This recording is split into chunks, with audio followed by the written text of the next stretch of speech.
আসসালামু আলাইকুম ওয়া রাহমাতুল্লাহি ওয়া বারাকাতুহু।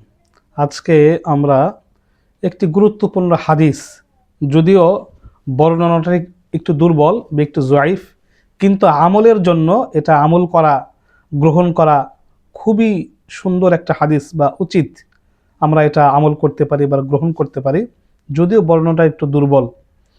মহানবী সাল্লাল্লাহু আলাইহি ওয়াসাল্লাম হযরতে আলী কাররামাল্লাহু ওয়াজহাকে সম্বোধন করে বলেন, হে আলী, 4000 দিনার সদকা করে ঘুমাবে, এক খতম কোরআন শরীফ পড়ে ঘুমাবে, বেহেশতের মূল্য দিয়ে ঘুমাবে, উভয়ের ঝগড়া বিবাদ মিটিয়ে ঘুমাবে, একটি হজ আদায় করে ঘুমাবে, শিরিক ঝেড়ে ফেলে দিয়ে ঘুমাবে, শহীদ হয়ে ঘুমাবে।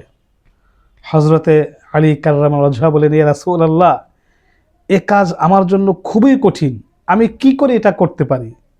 মহানবী সাল্লাল্লাহু আলাইহি ওয়াসাল্লাম হেসে বললেন যে 4000 দিনার সদকা করে ঘুমাবে, এটা হলো 4 বার সূরা ফাতিহা পড়ে ঘুমালে 4000 দিনার সদকা করার সওয়াব পাবে। এক খতম কোরআন 3 বার সূরা ইখলাস পড়ে ঘুমালে এক খতম কোরআন শরীফ পড়ার সওয়াব পাবে। বেহেশতের মূল্য 3 বার দরুদ শরীফ পড়ে ঘুমালে জান্নাতের মূল্য আদায় হয়ে যাবে, বেহেশতের মূল্য আদায় হয়ে যাবে। উভয়ের ঝগড়া বিবাদ মিটিয়ে দেওয়ার 10 বার ইস্তেগফার পরে ঘুমালে, 10 বার ইস্তেগফার পরে ঘুমালে উভয়ের ঝগড়া বিবাদ মিটিয়ে দিয়ে ঘুমানোর সওয়াব পাবে।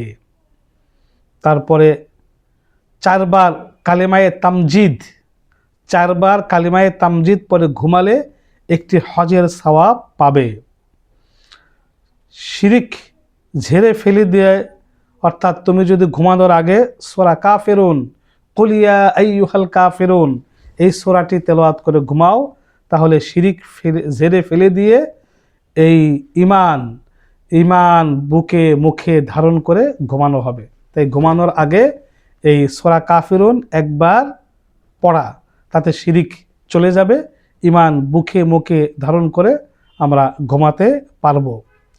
তারপরে শহীদ হয়ে মরা, যদি কোনো ব্যক্তি ওযু করে ঘুমায়, যদি কোনো ব্যক্তি ওযু করে ঘুমায়, তাহলে যেন সে শহীদ হয়ে মৃত্যুবরণ করলো, ঘুমালো, সে যেন শহীদ হয়েই ঘুমিয়ে গেল।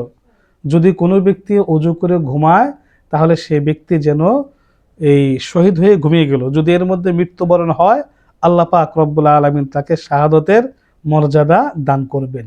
তাহলে এই কয়েকটি কাজ, এই 7টি কাজ আমরা অবশ্যই করার চেষ্টা করব, এই 7টি আমল করার আমরা চেষ্টা করব।